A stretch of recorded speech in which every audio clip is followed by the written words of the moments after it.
the whistle, throw the flag most of the time. So be careful. Now, despite being an operating public accountant, Bill grinded the ref game. He ref high school, CFL, AFL, D1 colleges, everything. Bill knew what he wanted, and he was determined to get it. In 2001, he became a side judge as a part of Dig Handtag and Swole Up, Dole Up, Ed Hockley. I know y'all probably remember that deal. In just a few short years, Bill's hard work had paid off. He fulfilled his destiny and was promoted to head referee. Now, not all NFL refs are actually full-time employees. Each year, that number is going up, but of course, when Bill became a ref, like none of them were. So Bill also refed college basketball games. As a matter of fact, he still refs college basketball games. He actually recently got heckled for this missed call. Bill stepped away from reffing for a few years back in 2007 when he was diagnosed with a heart condition. Apparently, Bill took that time to focus on his health, and by 2012, he was good to go and back reffing in the NFL. 3 years later, in 2015, Bill was reffing his first ever Super Bowl. Bill's refereeing career was spectacular. It was spotless. I mean, Bill was a ref's ref, but this one missed call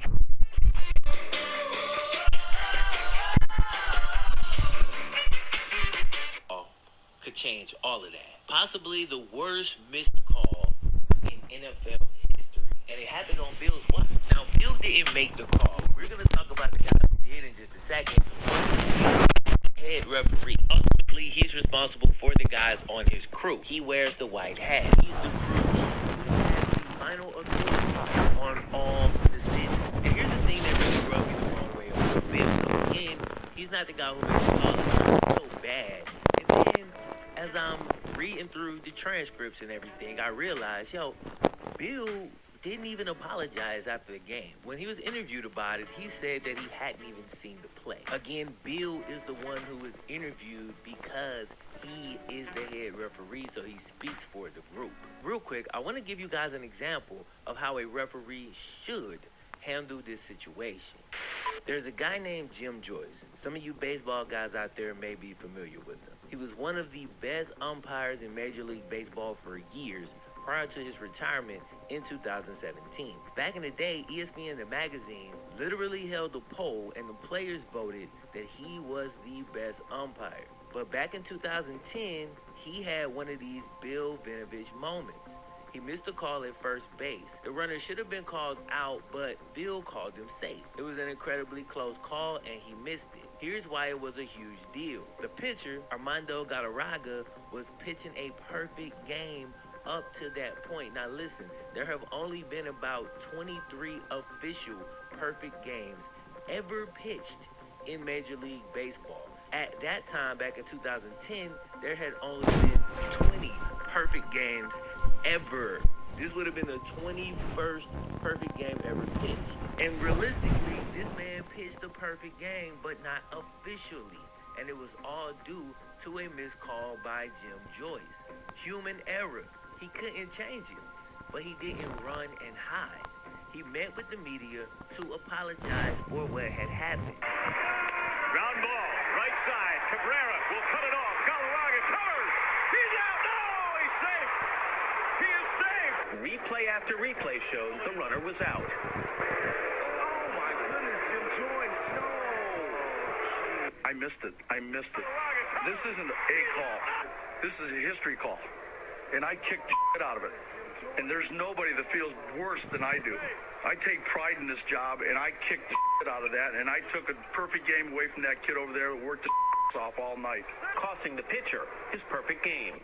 I give you a lot of credit to that guy telling me, hey, I need to talk to you because I really say I'm sorry. And he apologized, and he feel really bad. His eyes are water, and he don't have to say. Jim Joyce even went to the Tiger clubhouse to apologize to Galarraga for ruining his perfect game. He took accountability. And the next day, when the umpires came out with more games, those same fans that he missed that call in front of gave him a standing ovation. A standing ovation. They understood he was human, but they could at least appreciate the fact that he stood up and said that he made a mistake. Now, Bill Vinovich, he didn't even bother to look at the play and refuses to even speak about it. I just think that's weak.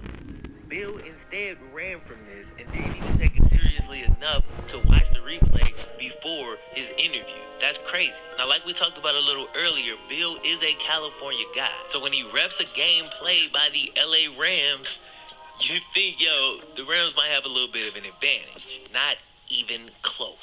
Check this out, man. Before the game, when Rams fans found out that Bill and his crew were going to be reffing the NFC Championship game, the Rams fans themselves started a petition to have Bill and his crew removed from the game. Apparently, before the NFC Championship game, the Rams were 0-8 in games ref by Bill and his squad. That includes 2 L's this season that was ref by Bill and the crew. That's insane. So despite the fact that Bill is a California guy, anytime he refs this LA team, they lose. It's just, you know what I'm saying? So the Rams fans and probably the coaches, they hate this dude. Or hate it. That's all changed now. It's so ironic that they wanted him out, tried to get him out, and then his crew misses this crucial call, and it helps send the Rams to the Super Bowl. Now, we're going to circle back to this, but first, we got to talk about this guy, Phil McKinley. Now, Phil McKinley got slandered all over social media. See, Phil is a core member of Bill's officiating crew. He's been accused of missing this call on purpose in order to help out the team that he used to play for. Yes, Phil McKinley did play 1 year for the Rams back in 1981. And this conspiracy theory was a great one. Oh, man, this was a good one. One problem. Phil McKinley did not ref this game. He was replaced. According to reports, he wasn't even in the building. Like, literally, I was closer to the play than Phil was. This is not Phil McKinley. So stop slandering this man on social media. This is none other than Patrick Turner, the other black dude. Come on, dog. Patrick actually had a Sports Illustrated piece written on him back in 2014 when he hogged down Darren Sproles on a long touchdown run. Now, I did a video on the world's fastest ref a while back, and that green screen was not it. Trash. That dude's name was Steve Pollard, and I don't know. Pat might be able to give him a run for his money. Anyway, LA ties, though.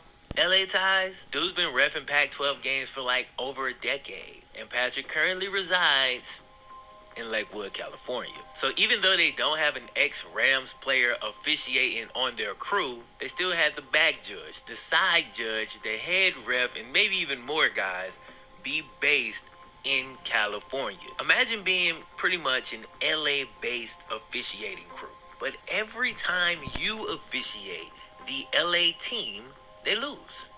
Remember, the Rams are 0-8 when Bill and his squad referees their game. A team who only lost 3 games the entire season.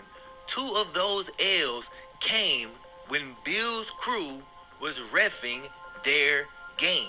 Imagine being that ref at home in the local restaurants and in different places like that. Just imagine. A lot of people probably don't know who you are, but those who do and those who recognize you, I mean, it would just be uncomfortable being that guy, especially at the point where there's a couple minutes left in the game. This game will send the Rams to the Super Bowl, and you really wasn't feeling the pressure all game, but now it's setting in. You don't want to be the guy. You don't want to be the guy to throw the flag that pretty much ends the Rams' season. They fought a 0-9 on your watch. No Super Bowl. You think about reaching for your flag, you hesitate. You look at your boy, he ain't saying nothing. So you say, bang, bang, bang, bang. And that's how it happened. Bill's crew will never live this down. As a matter of fact, I'm sure this crew will never exist in the same form again. Some of these guys are likely going to be fired. The NFL is embarrassed, and it all just feels so tainted after what was a great season. I feel bad for the Rams and the Rams fans because who wants to go to a Super Bowl when half of the country is looking at your Super Bowl like, yo, there's an asterisk next to that. You don't deserve to be there. Like, you don't want to be in that position. Hey, if it was me, I'd still wear Marine. All right, fine. But you can't tell me it would not hurt you that your Super Bowl isn't weighted the same way as everybody else due to something that you really couldn't control. Obviously, I feel bad for the Saints fans. I mean, the Vikings thing last year and now this. It's just, a lot of fans feel cheated. They feel like they're not watching the best two teams. We missed out on Breeze versus Brady in the Super Bowl, bro. Drew might not get back there, man. Then the timing is terrible. You got other leagues popping up literally next month. And it's all due to the harsh reality that Bill, Patrick, and their crew folded under the pressure. And that's why this obvious pass interference wasn't called. Also, Adam Scheffner tweeted this just as I was finishing this video. Crazy.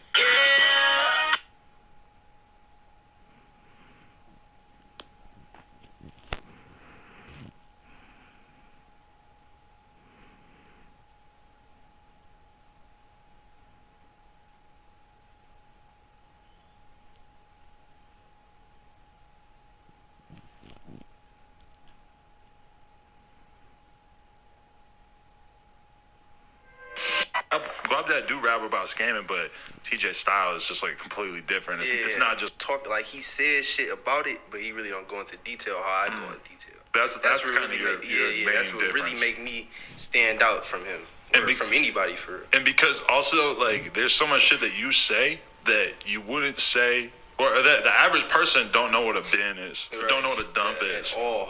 But you just talk about it on a level where you're assuming that